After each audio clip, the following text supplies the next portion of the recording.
سامعین کرام، اردو شاعری کے سرمایہ کی دیگر خصوصیات کے ساتھ اس کی یہ خصوصیت بھی اہل اردو کے لیے قابل صد فخر ہے کہ اس کے اثاثے اور سرمایہ میں آپ صلی اللہ علیہ وآلہ وسلم کی مدح و ستائش کے بارے میں بہت کچھ کہا اور لکھا گیا ہے۔ ہر قابل ذکر شاعر نے افصح العرب سید المرسلین صلی اللہ علیہ وآلہ وسلم کے حضور میں اپنی عقیدت و محبت کو اشعار کی شکل میں پیش کرنے کی سعادت حاصل کی ہے۔ آئیے اسی بیش قیمت سرمایہ سے ایک نعت سننے کے لیے برادر محمد عرفان کو دعوت دیں کہ وہ آئیں اور شاعری کی اس مقدس صنف کو ہمارے سامنے پیش کریں۔ علیکم ورحمۃ اللہ۔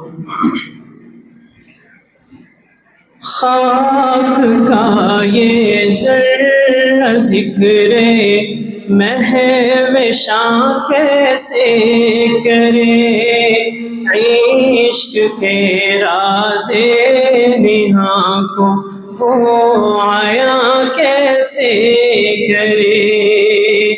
مدح آقا کی گدائے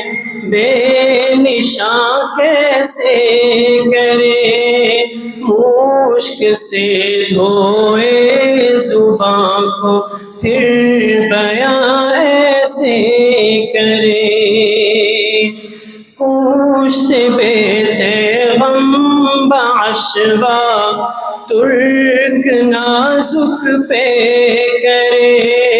خوش بیان مہربان جان جان دل برے، نعت کہتا ہوں تیری آقا منشاہ زمن، نام پیارا کتنا تیرا پاک تن پاکی زمن، خندرو روشن جبی غنچہ دہن شیریں سخن، نکہت زلف معنبر پر فدا مشک ختن، یا سمن رش کے سمن جانے چمن یا جان من، آشنائے دل ربائے خود نمائے خود سرے، تو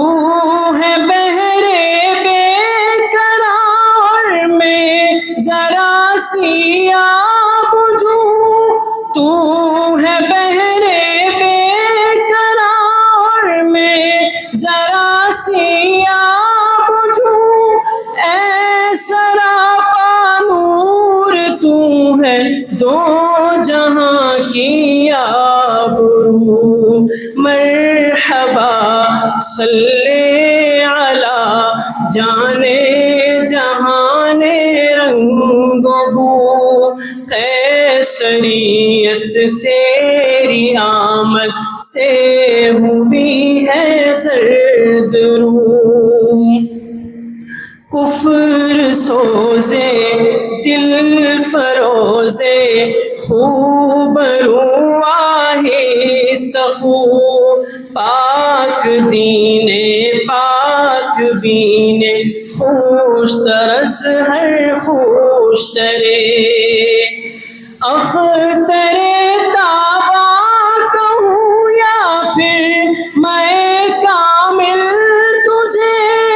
میں کہوں کونوں مکان کی جان یا پھر دل تجھے، میں سمجھتا ہوں نشان